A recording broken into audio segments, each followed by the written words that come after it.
Did you start it again? Yeah. Alright. So, what else? Oh yeah. So,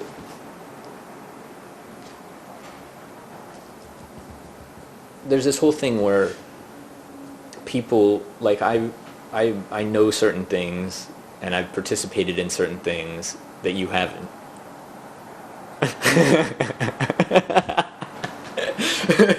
Speaking of putting things in an abrasive way. Like, I mean, I was on this hangout, and you weren't, you know. Wow, I mean, we gotta get the camera capturing Michael's expression there. No, but then that means that if I'm trying to explain something, it could come up where you don't have a point of reference, so you can't understand something. So then maybe I need to show it to you or explain it to you in order for you to understand the story or give your opinion on something. Right? Okay. So. Well, I'm just saying that's a thing that comes up in different contexts, like where one person has an experience or something in their mental repertoire or whatever, and another person doesn't. So then how do you kind of figure that out without offending people and making them feel small for not knowing or not having experienced that, or not, it's like not just that, but it's like it can be if you're in that position of I don't know what this thing is that people are talking about, or I didn't experience it, or I only have a vague idea of what they're talking about. Do you jump in and say, you guys are confusing me, I don't understand, I don't know this stuff, teach me or explain it? Or do you just kind of roll with it? I mean, it's a question for people. I think that's the job of the facilitator to explain or like give some sort of like quick background as to what they're talking about as they're going. Like if somebody else other than the facilitator jump in real quick and like bring everybody in the hangout up to speed on what it is this person is discussing. It can be done in a very, quick way. It doesn't have to be long and drawn out. It doesn't have to derail the conversation. All right. Well, so in circumstances where that's possible, then that should be done. But I mean, I can think of a bunch of examples. Like, I mean, one example is this conversation screenstorming hangout, where these guys were talking about they were talking about stuff, and the whole theme was like connected learning or something like that. I mean, I think that was one of the main themes, connected learning or whatever. And so Kyle was there, and at one point he said, you guys are completely, I'm not following what you're talking about, and I don't see how it relates to connected learning. So that's the point where it's like you have some people who are in a mode of like they're sharing their story or talking about something, and then you have the question of when to cut them off or stop them if they might be on a tangent. Or you can try to just sum up what they're talking about, and then you could have a whole mix of these scenarios where people are on completely different wavelengths and backgrounds, and it's not as easy as just providing a single summary to... Well, that's where a facilitator is needed to come in and say, okay, either this is how it relates to connected learning, or hey guys, let's bring it back to this discussion of connected learning. All right, fair enough. I mean, I'm still learning how to play this facilitator role, and I mean, I think all of us are who are, ever going to end up in that role, or who are performing that role at times. It's not always obvious what to do. I mean, it's easier upon reflection to come up with a solution, but that's why having these conversations about hangouts outside of a hangout or outside of a topic-specific hangout is kind of useful. Potentially.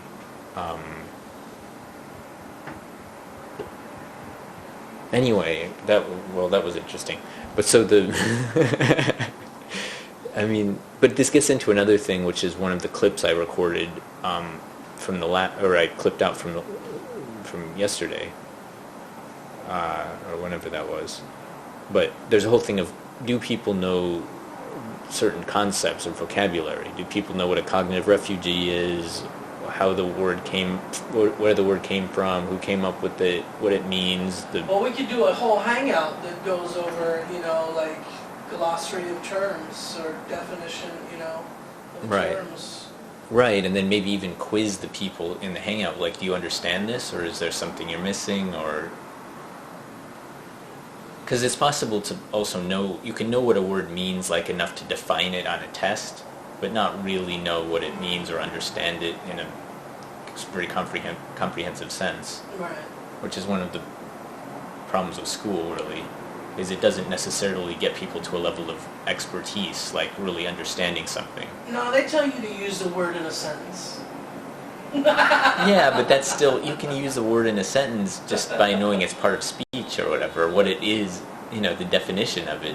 But just knowing the definition of a word or how to put it in a sentence doesn't mean you really understand what it is in practice, like especially when you're talking about a word like MOOC. I think you'd have to understand that word to put it in a sentence. But you can know it's basically an online class, but without having experienced what is it like to be in a MOOC, to move through it, to, well then you could say that about any word like that then. Well, right, Do yeah. you really know what it's like to put your hand in the fire? Exactly. Right, and some people do and some people don't. I guess. So that's the thing. If someone doesn't have a given experience, or they've only experienced something once versus they're, an expert in it, or they've experienced variations on it or whatever, or created the experience for others, like if they haven't been there and they're interested, then that means an opportunity or a to-do list, potentially, as opposed to, whatever. Nothing to do. We're bored. Or whatever,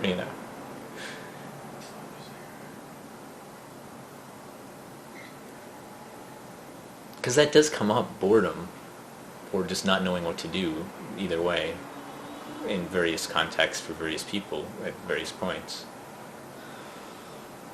I think especially when they're trying to step out of habits.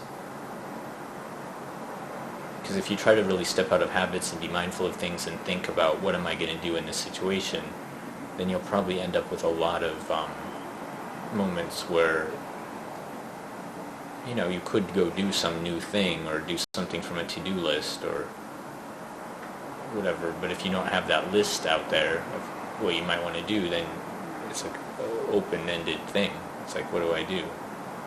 And that's where people try to play video games a lot of times, or watch a new TV series, or, that's kind of their thing. Like, if it's not like, I've got to go make money or work or something or fulfill an obligation, then it's like, well, maybe what's new on TV, or, I mean, it's like that, like the Truman Show trailer, like there's a clip where one of the clips in that is people are basically channel surfing, what else is on or whatever.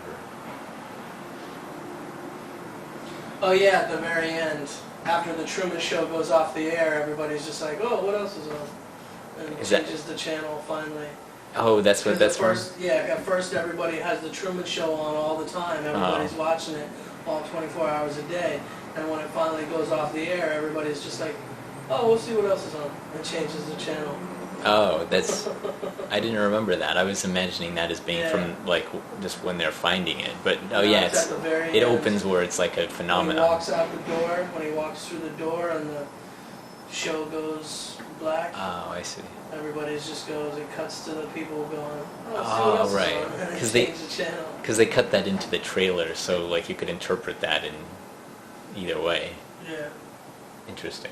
But yeah, but that's the thing, is there is this whole idea of, like, what's the next new thing, like, or, what have you just not experienced that might be interesting, whether it's a game or a TV show or a book or some, you have free time, what are you going to do with it? I mean, this comes up a lot.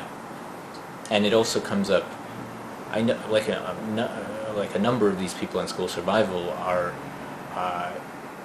they kind of believe that a lot of stories and media are cliched and predictable, and they've seen it all, and it's not as good as it could be.